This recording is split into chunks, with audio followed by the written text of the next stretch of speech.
Hello, ladies and gentlemen, and welcome back to PlayStation Experience 2014. I am Justin Massengill, and I'm joined by the illustrious Jonathan Blow. Thank you for joining us, John. Thanks for having me here. So you've got a game here on the show floor. By the way, if anyone's here at PlayStation Experience, you should make sure you stop by John's booth later on and check it out. It's called The Witness, and we are going to be playing that here today. Here we go. We've got it right up here. So this is exactly how the game starts, by the way. There's no cutscene. There's no intro exposition scene setting. It's exactly what you see when you start the game. Okay, cool. It just let's drops get you started. right in. So this is a thinking man's game. Let's take a look here. We'll see if you can solve this one. It's okay. pretty hard. There we go. I did good. Yeah. So we've got these puzzles that we have to solve to progress into the game. Yeah, so basically what's going on here is that you're in the tutorial. There's a non-verbal tutorial to the game. It's pretty short, but what it does is sort of introduces you to how the game works, like what the basic interaction is that is expected. Because this game is so different from a lot of games, right? This game is beautiful. Anytime you start up a game, you don't know what it is. And the goal of this area is to sort of show you what it is. Yeah, you were talking about non-verbal tutorials. Is it challenging to create a gameplay experience that teaches someone how to play the game without directly saying, press X to do this, press... it takes a little bit of care, but it doesn't seem too hard, actually. I think just people don't try it too often. Oh, yeah? Like modern games just love to give you instructions. Okay, so I'm using the right stick. I think you can use either thumbstick on the DualShock 4 to move this small cursor throughout the puzzle and provide power to this cord, which goes over here. So what this is sort of telling you is like, hey, pay attention to your environment. Like it doesn't instruct you exactly where to go, but this little cable lights up and you can follow it. And, Okay, cool. You can follow it. You may choose not to. Oh, here we go. So we'll start here. I feel like I'm being judged right now. You're being watched by 10 billion people. By the way, we are live on Twitch. We've got Twitch chat up here, so please do ask any questions. If you have any questions for John, please do put them in chat, and we'll grab a few to answer. And so here, kind of this sequence of 3 puzzles is gradually definitely escalating you into more. It's not actually hard because there's only one thing to do, but oh, yeah, that didn't work. But it's sort of, we're creating a little bit of ramp that goes from the extreme simplicity of that very first panel that was one line into what you'll be doing in the real game, which is like solving actual things that are hard. Oh, okay. Yeah, so this is actually your first public showing. Yeah, we've never shown the game. I mean, we've shown little videos and stuff, but here at the PSX show, people are playing it live, which we've never done before. Awesome. Yeah. I'm looking forward to seeing what people say about it. I played a couple earlier builds at press events, and I've been very impressed so far. Can you tell me a little bit about what has changed in the last few months since the last show? Well, it's basically, we've had a playable game. The way that I like to develop things is keep them playable and just make them better. Yeah. So the game's been playable since 2011, actually. Oh, wow. It just looked really terrible. And we've been making it, we've been fleshing out the environments, and then just going into everything that we committed to and making sure every part of the game is as good as it can be. The game's got almost 700 puzzles. It's got probably between 30 and 40 hours of gameplay in it. Oh, wow. And so for a small indie team, that's a lot to handle, right? Like, you play a lot of games and you get to some part of the game and you're like, they didn't really finish this part. They rushed this part. We're making sure that doesn't happen. And so that's what we've been doing over the past few months, and we've got probably several months of that to go. Okay, cool. So I can already tell that this is going to be really embarrassing. Yeah, this one ain't hard, man. This is warm-up. Oh, boy. I feel like I'm a lot better at games when I'm not being watched by the internet.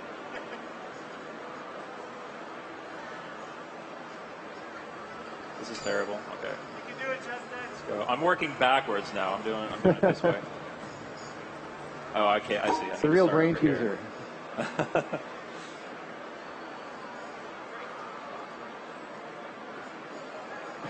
So, John, while I'm doing this, why don't you take a look at Twitch chat and see if there are any Sure. questions? There's lots of colorful comments in the chat. Yeah, that tends to be the case. Here we go. All right, that was a workout.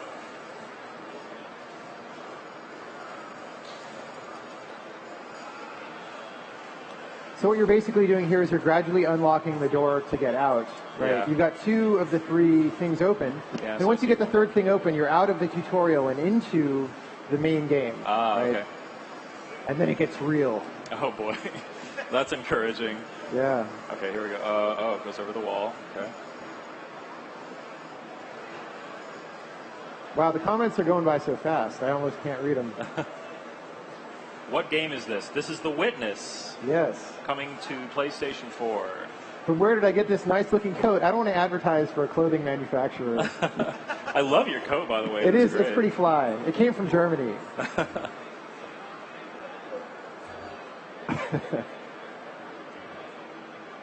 go. Yeah.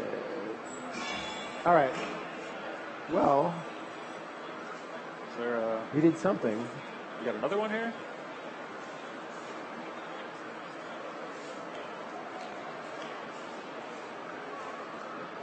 Will the game be possible to beat for younger people? So here's the thing about puzzle games generally is, video games have a history of being linear, right?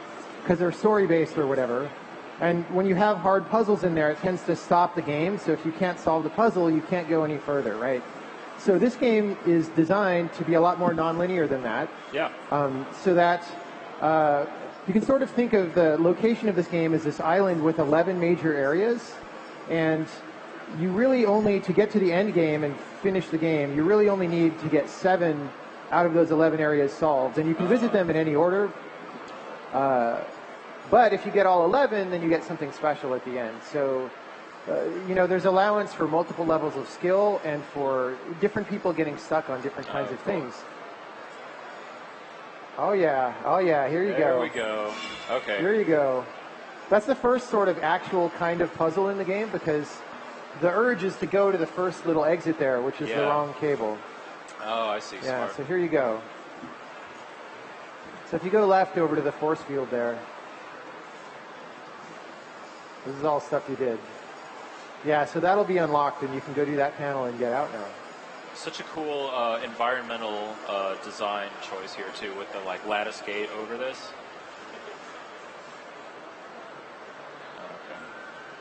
Okay.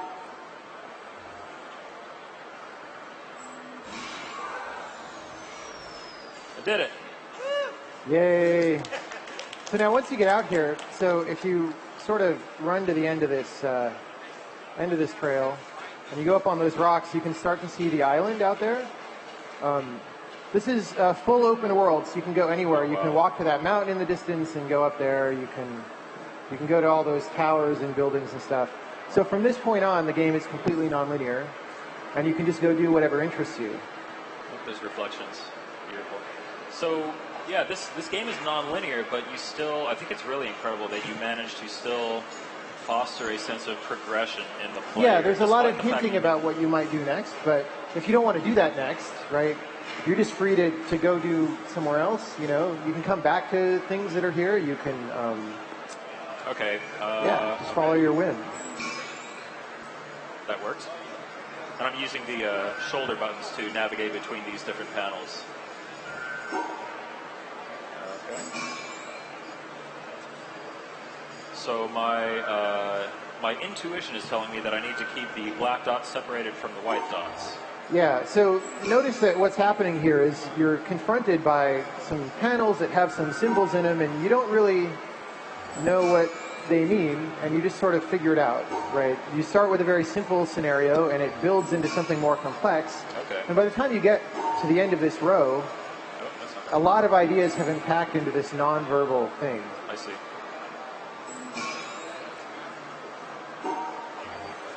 People can follow along at home. Try to solve them before the host solves them. There we go.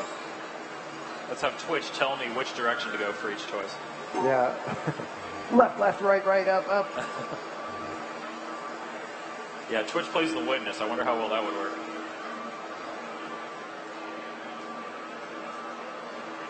That's not right. Here we go.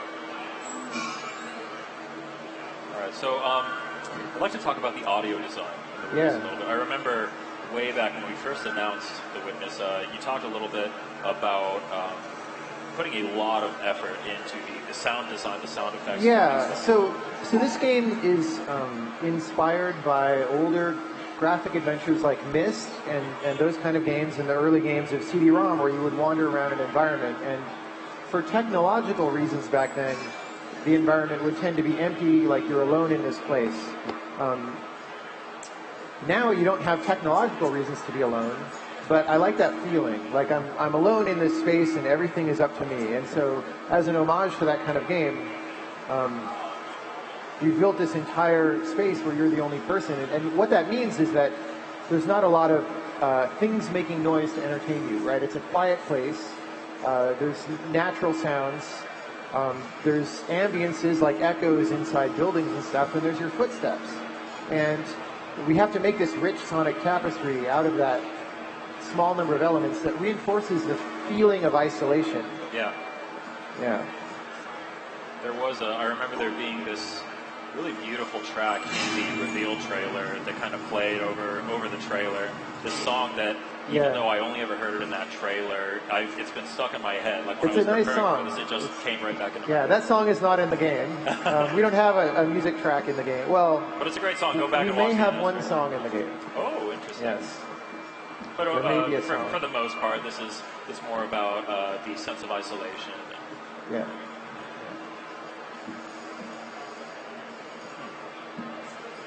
Okay.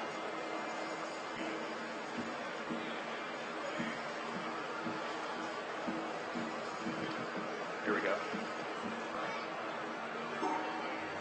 Okay, so now we've got kind of a mirror image situation going on here. I have a feeling that's going to get a lot more difficult.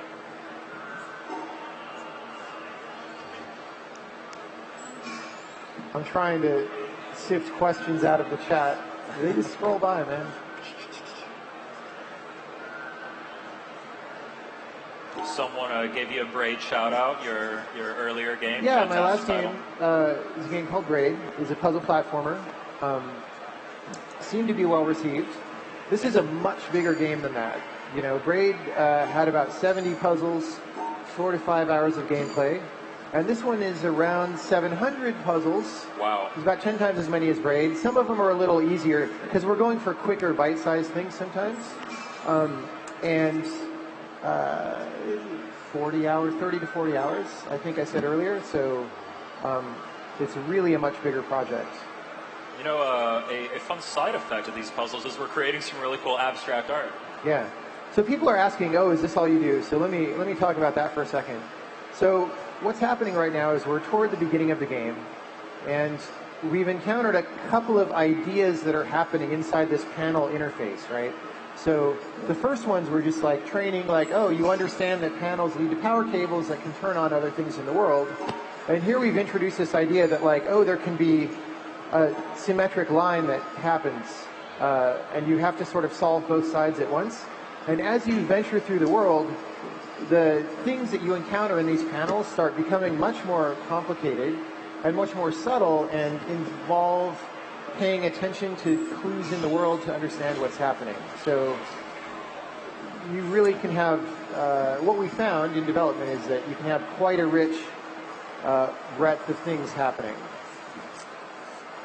Nice. Yeah, I've seen some of the stuff a little bit further in, like maybe half an hour to 45 minutes in, and it progressively starts getting more and more like really interesting with the way you start interacting with the puzzles. Yeah.